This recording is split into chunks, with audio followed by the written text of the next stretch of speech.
Assalamualaikum Pak Dedi. Sebuah pemandangan yang sangat menarik manakala kita melihat anak-anak sekolah pergi dengan berjalan kaki menuju ke sekolah. Nah, hal ini di zaman sekarang ini itu sangat jarang sekali teman-teman ya. Dan sekarang terjadi di Jawa Barat ya. Sudah sangat ramai anak-anak pergi ke sekolah dengan berjalan kaki. Hal ini mengingatkan saya pada 20 tahun yang lalu waktu saya pergi ke sekolah dulu. Karena memang dulu itu belum ada kendaraan bermotor. Jarang sekali anak sekolah menggunakan kendaraan bermotor ya, atau bahkan diantar pakai mobil ya. Nah, kesini sudah mulai ramai ya, di jalanan dipenuhi oleh anak-anak sekolah yang membawa kendaraan motor sendiri-sendiri, bahkan sampai penuh tuh di sekolah itu ya dengan kendaraan motor. Padahal menurut aturan ya, bahwa anak usia di bawah 17 tahun itu belum diperbolehkan untuk menggunakan kendaraan motor ya, atau kendaraan sendiri.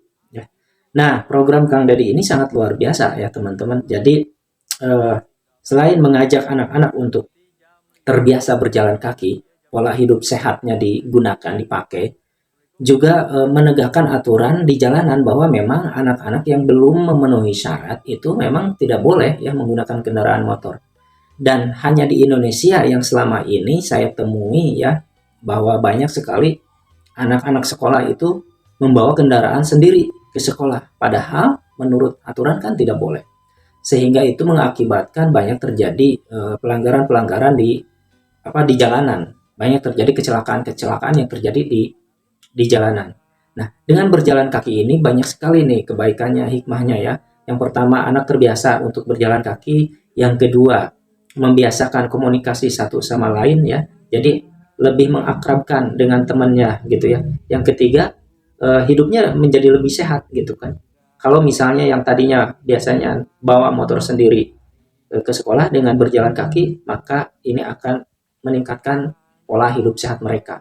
Kemudian juga mereka lebih peduli terhadap sesamanya karena berjalan kaki dengan berbarengan, sehingga mereka bisa ngobrol, bisa berkomunikasi satu sama lain. Menurut saya ini program yang sangat luar biasa teman-teman ya.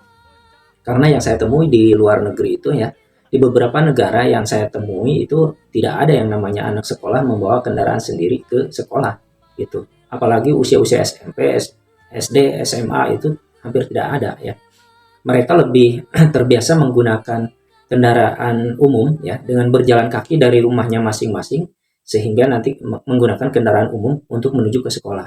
Atau mungkin kalau di sana, kalau di contoh misalnya di Australia ya, yang pernah saya temui itu biasanya dari gate 1 itu ya ada tempat untuk menunggu kendaraan umum di situ di menit ke berapa. Nah, di situ biasanya anak-anak sekolah menunggu kendaraan umum atau bis ya, bis yang lewat, kemudian mereka naik bis tersebut sampai sehingga tiba di sekolah itu tepat waktu, karena di sana itu kedatangan dan sampainya bisnya itu akan tiba pada waktu yang ditentukan. Kemudian yang kedua adalah kendaraan kereta ya. Kereta yang digunakan oleh anak-anak sekolah di sana itu, dan yang terakhir itu tram. Tram itu semacam kendaraan yang bolak-balik di kota gitu. Jadi tidak ada yang namanya anak sekolah membawa kendaraan sendiri ya ke sekolah. Yang saya lihat di beberapa negara seperti itu. Kalau yang di Malaysia kebanyakan itu mereka menggunakan kendaraan jemputan gitu ya, karena di sana itu kendaraan umumnya kurang kurang bagus ya, kurang bersahabat mungkin ya. Tapi mereka lebih banyak menggunakan kendaraan jemputan sendiri-sendiri gitu ya, dari sekolahnya gitu. Nah, sehingga hal ini menurut saya kalau ini diterapkan di Indonesia maka akan lebih bagus ya. Pertama, mengurangi kemacetan juga ya. Kemacetan anak sekolah yang diakibatkan oleh kendaraan yang dibawa oleh anak sekolah. Yang kedua, orang tua juga sebetulnya lebih hemat menurut saya kalau anak dibiasakan untuk menggunakan kendaraan umum dan berjalan kaki. Tidak perlulah mereka yang masih di bawah usia 17 tahun untuk dibelikan motor gitu kan. Karena kan masih sangat berbahaya ya. Bisa saja banyak hal negatif yang terjadi dari akibat menggunakan kendaraan bermotor ini. Sehingga nanti terjadi geng-geng motor gitu ya. Terjadi kecelakaan di jalan itu disebabkan karena orang tua yang memang mengiyakan anak untuk membeli kendaraan motor gitu ya.